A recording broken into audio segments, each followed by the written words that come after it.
아내 김건희 씨도 이번 달 28일 첫 선고를 앞두고 있습니다.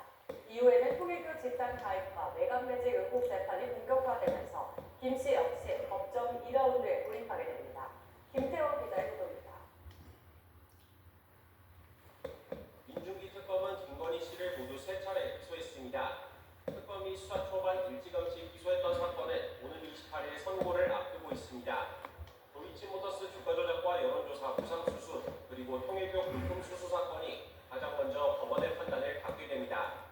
특검은 법위에 서 있던 김 씨에게 최고형이 선택돼도 부족하다고 질타하며 징역 15년을 구형했습니다.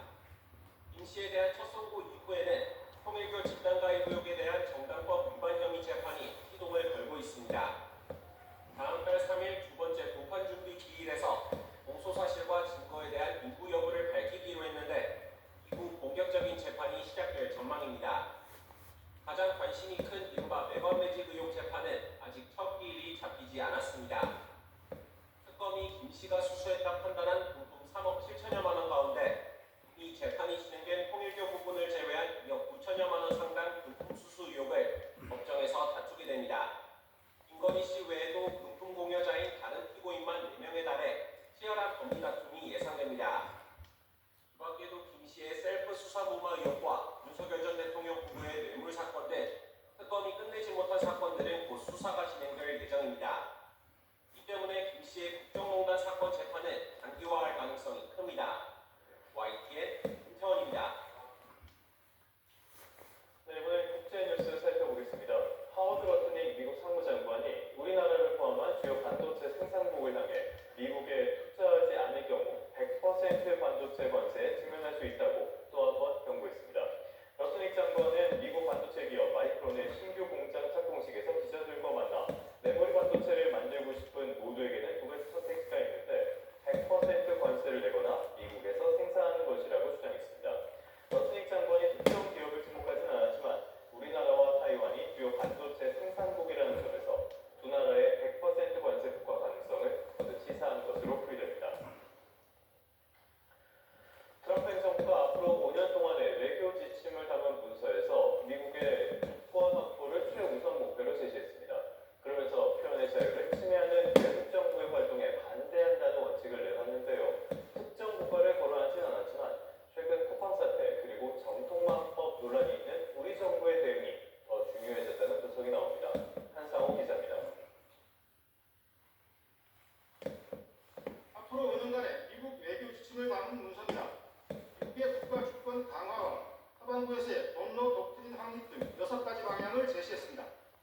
우리에게 신경 쓰이는 부분은 첫 번째 목표로 제시된 국가 주권 부분입니다. 미국의 주권 확보를 최우선 목표로 제시하면서 표현의 자유를 침해하는 외국 정부의 활동에 반대한다고 했습니다. 그러면서 해당 국가에서 운영되는 기술 미디어 기업에 대해 운영 조건을 강제하거나 벌금을 부과하는 것이 포함된다고 설명했습니다. 특정 국가를 거론하지는 않았지만 최근 미국에서는 우리나라와 유럽연합 등 주요 동맹의 디지털 장벽에 대해 강도 높은 문제 제기가 있었습니다. 우리나라의 경우 지난해 연말 국회를 통과한 정보통신망법 개정안과 입법 추진 중인 온라인 플랫폼 법안을 두고 검열과 미국 기업 참여 주장이 제기되어 왔습니다. 13일 미 하원 세입위원회 무역소비 청문회에서도 한국이 미국 기업들을 명백하게 겨냥하는 입법 노력을 계속 추구하고 있다는 주장이 나왔습니다. Korean regulators already seem to be aggressively targeting U.S. technology leaders. One example would be Coupang through discriminatory regulatory actions. 미국의 새로운 외교 지침이 특정 사안에 단발적으로 대응하는 것이 아니라 5개년 장기 전략으로 명문화한 것이라는 점에서 앞으로 우리 정부의 대응이 한층 더 중요해졌습니다. 여한국 통상교섭본부장은 최근 미국을 방문해 미국 정부와 기업을 상대로 우리나라 디지털 규제의 입법 취지를 설명하는 데 주력했습니다. YT의 한상욱입니다. 이 와중에도 트럼프의 폭주는 계속되고 있습니다. 트럼프는 미국의 그린란드 경합에 반대하는 유럽 국가들을 상대로 다음 달 1일부터 10%, 오는 6월부터는 25% 대미 관세를 부과하겠다고 밝혔습니다. 트럼프 대통령은 자신의 SNS에 올린 글을 통해 덴마크와 노르웨이, 스웨덴, 프랑스, 독일, 영국, 네덜란드, 핀란드가 목적도 확실하지 않은 상태에서 그린란드로 향했다면서 이렇게 협박했습니다. 또 이 관세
사람